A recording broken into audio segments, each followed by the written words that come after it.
sponge has made himself some pretty impressive friends. Extreme spots! Oh. It's extreme sports. Welcome to Watch Mojo, and today we're counting down our picks for the top 10 guest stars on Spongebob Squarepants. Before we begin, we publish new content every day, so be sure to subscribe to our channel and ring the bell to get notified about our latest videos. For this list, we're looking at any amazing guest stars who have provided voice performances on this beloved Nickelodeon show or its specials. Oh, hello, SpongeBob. What a nice surprise. Come here and give your granny her kissy kissy. Number 10, Mark Hamill as the Moth. When SpongeBob gets scared from reading a spooky book, he convinces Patrick to go on a ridiculous rampage, wherein they fill every possible dark spot in his pineapple with light. Naturally, this attracts the attention of Mermaid Man and Barnacle Boy, but also their malicious rival the Moth. Savory light, come to me. Though he's a formidable opponent, made even more sinister by the legendary Hamill's impressive voice work, he proves no match for the sponge. Although the Moth does manage to get away with his pineapple in the end, we guess he doesn't have to worry about getting all those nightlights anymore? Here in another 57 years. Number 9, Kristen Wiig as Madam Hagfish. Nickelodeon appears to have made a habit of casting SNL legends in SpongeBob, as Kristen Wiig will not be the last one on this list. She's unrecognizable as a rather unsavory old witch for whom only SpongeBob shows sympathy. My goodness, this has to be the most kind, most generous, most thoughtful thing anyone has ever done for... You're welcome. When Squidward and Mr. Krabs' stinginess causes her to curse the Krusty Krab, SpongeBob and Mr. Krabs are tasked with receiving a doubloon from a giant mythical eel. I hereby curse the Krusty Krab. It's at this point we realize the hagfish isn't quite as powerful as we thought, as the curse was simply a closed sign outside the restaurant. Thanks to Wiig's brilliant guest spot, this is one of the rarer later episodes that reminds us of the older seasons. You haven't seen the last of me!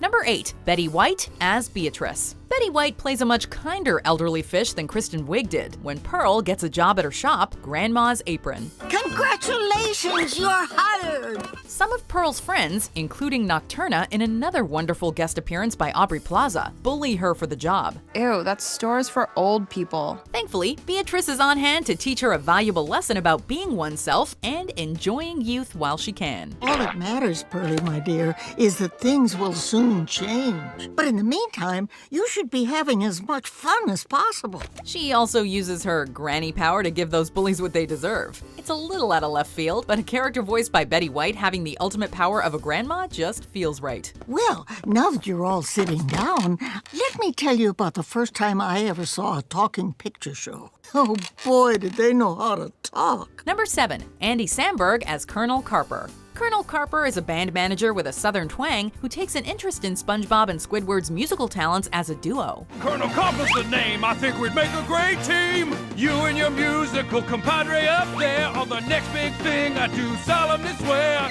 Of course, after hearing that money's involved, Mr. Krabs steps in and demands to be their manager instead. As usual, Mr. Krabs commits a series of crimes, drawing the ire of Colonel Carper, who demands that he be compensated for the misdeeds. Your shenanigans, sir, are at an end.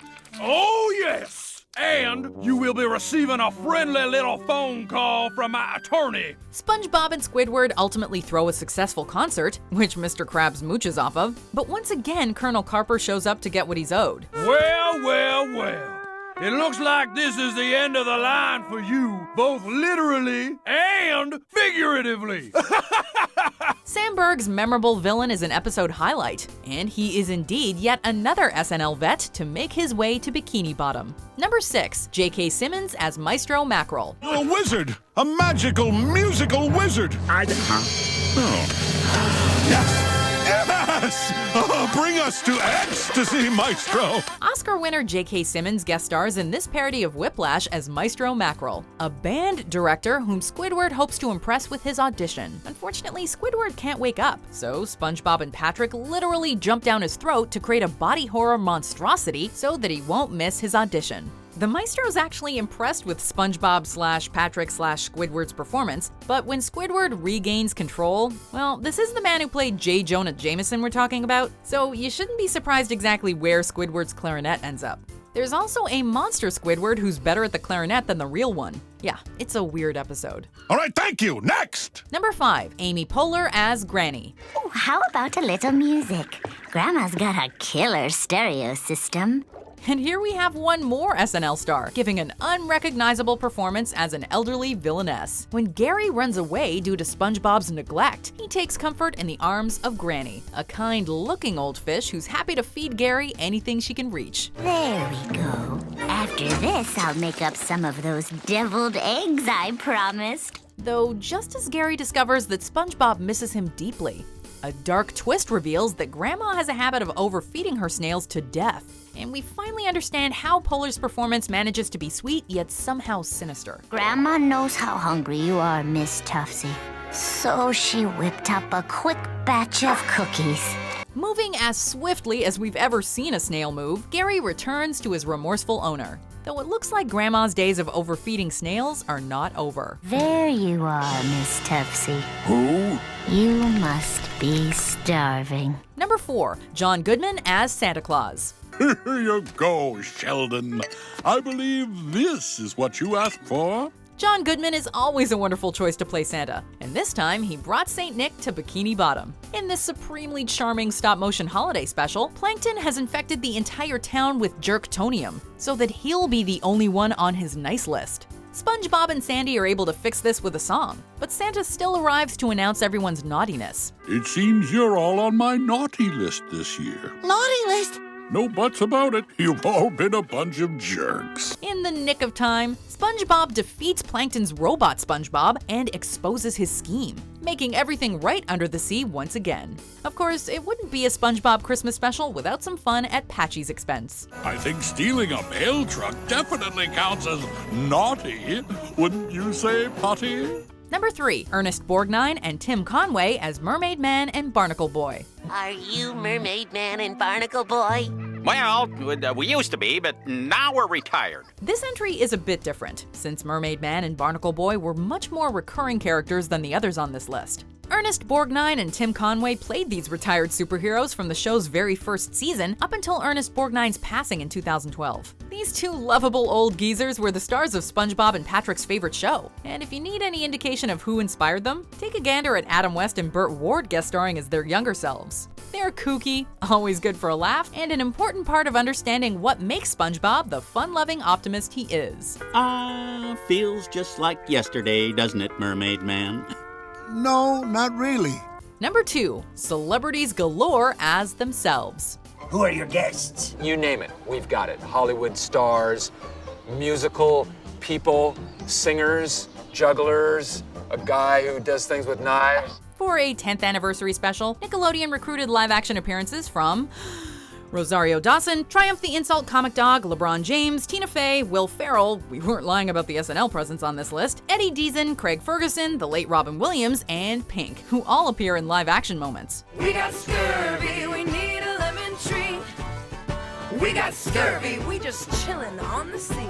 And that goes without mentioning Ricky Gervais, who served as narrator, and CeeLo Green, who provided the theme song. It might be a shameless way to trot out guest stars to prove how much street cred SpongeBob has received over the years, but it's a lot of fun to see all these celebrities pay tribute to pop culture's #1 sponge. Which guest star could top this all-star special? We'll let you know after a few honorable mentions. Hungry? I've been asleep for 79 years, which means my last meal was 79 years ago. Hey, you can't talk to my son that way. Who do you think you are? Hey there, killer. My name is Sharkface. Don't let the teeth intimidate you.